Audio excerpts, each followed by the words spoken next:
G'day guys, how's it going? It is Jared HD here. Welcome to episode number 10 of my Wolves Road to Glory career mode series. We are going to kick off the episode with some absolutely terrible news. Yes, our lone man from Liverpool has been injured in the last matchup. He is going to be out for 7 months, which is basically the whole season.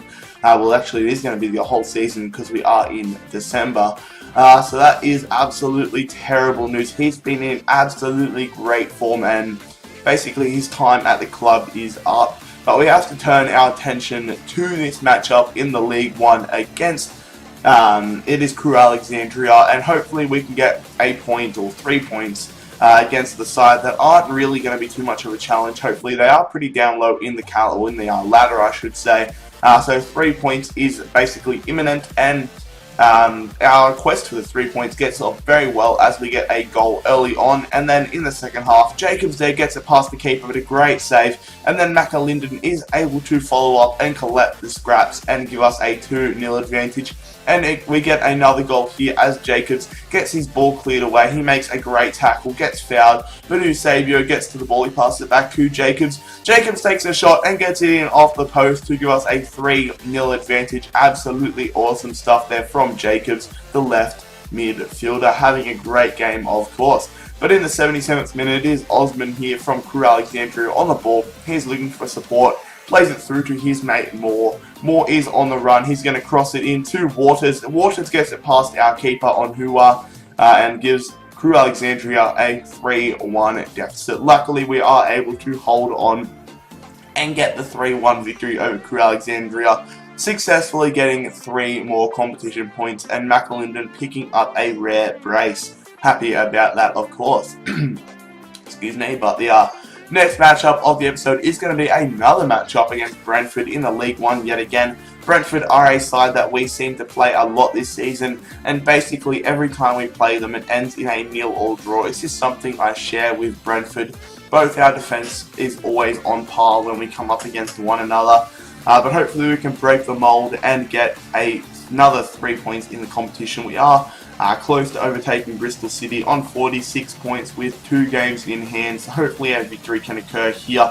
But in the 9th minute, it is Marcel Trotter on the ball. The Fulham man, I think he is, absolutely sprays it heaps far wide of the post. An absolutely terrible finish there from the Italian.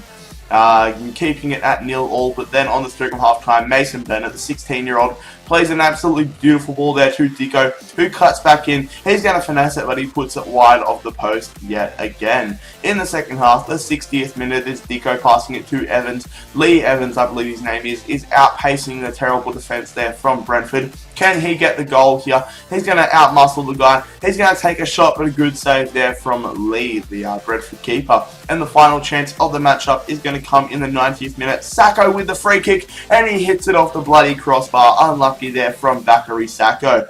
But that results in yet another 0-0 draw with Brentford in the league. It's just a bit of a trend to draw 0-0 against Brentford. Not happy at all about that. Dropping points at home, only getting 1 point. The final matchup of the episode is yet again going to be in the league. It is against Cranmere Rovers at the Wolverhampton Stadium, and hopefully we can get back into our winning ways, I should say, and get another 3 points. Guys, don't forget, if you do go on to enjoy the episode, make sure you leave a like. It really helps out the channel. But jumping into this matchup, we are sitting in 4th position on 47 points, still 2 games in hand over Bristol City, and only 3 points behind them, so every victory is going to be crucial, but we have the game in hand, which is definitely very valuable. But Linden here is going to play a lovely ball there. Great run from Cassidy, and Jake Cassidy is going to cut back in. He's going to take a shot, gets it straight at the keeper, but the keeper deflects it into his own net. Bad luck there for the Tranmere Rovers keeper, but it doesn't really matter to our side as we get the early goal. 19 minutes into the game though, Cassidy on the ball yet again, passing it to Zalalen, who plays a beautiful ball there to Linden, who gets a lovely shot past the keeper. And we've got 2 quick goals in very quick concession. I don't even know what I just said. Consecutive goals in succession. But in the 60th minute, Cassidy's going to play it through there to Jacobs, who is on the ball. He's going to play an absolutely beautiful ball to Zalalen, who dinks it past the keeper and gives us a 3-0 advantage. It was a lovely finish there from Zalalen. who has been in great form as of late, getting a lot of assists and a lot of goals, which definitely makes me happy, and that gives us another 3 points in the competition, a 3-0 victory over Tranmere Rovers, which is going to get us one step closer to the automatic promotion slots, which is my key. Was my goal, I should say. But we have jumped into the transfer window now. Let me know what players you want me to sign in this transfer window. But Nottingham Forest come in here for an offer for Carl Ikeme, our 27-year-old goalkeeper. And then we get a great opportunity here. Kasper Schmeichel from Leicester City. Obviously, we all know his dad was a legendary keeper as well. Kasper Schmeichel, we might be able to bring him in on pre-contract negotiations for free next season, which would be an absolutely great signing. But there has been a lot of offers for Carl Ikeme, our old goalkeeper. So hopefully we can clear him out for a decent price and bring in a fresh young keeper for the rest of the season.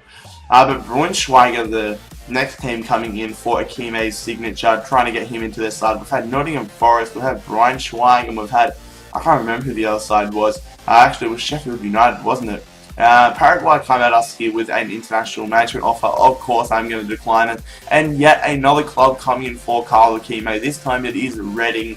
We are going to counter offer yet again to £625,000. Hopefully we can get Carl Ikeme out of the club for a decent price. Nottingham Forest are going to go on with Carl Ikeme, £625,000. Same thing there with Sheffield United, and the same thing there with Braunschweig.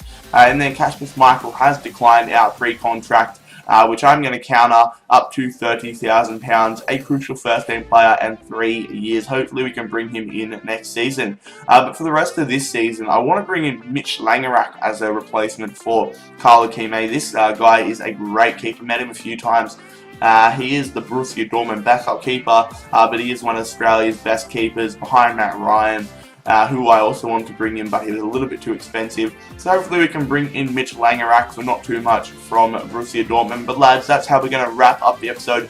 If you enjoyed the episode, make sure you leave a like. If we can hit 30 likes, that'll be absolutely awesome.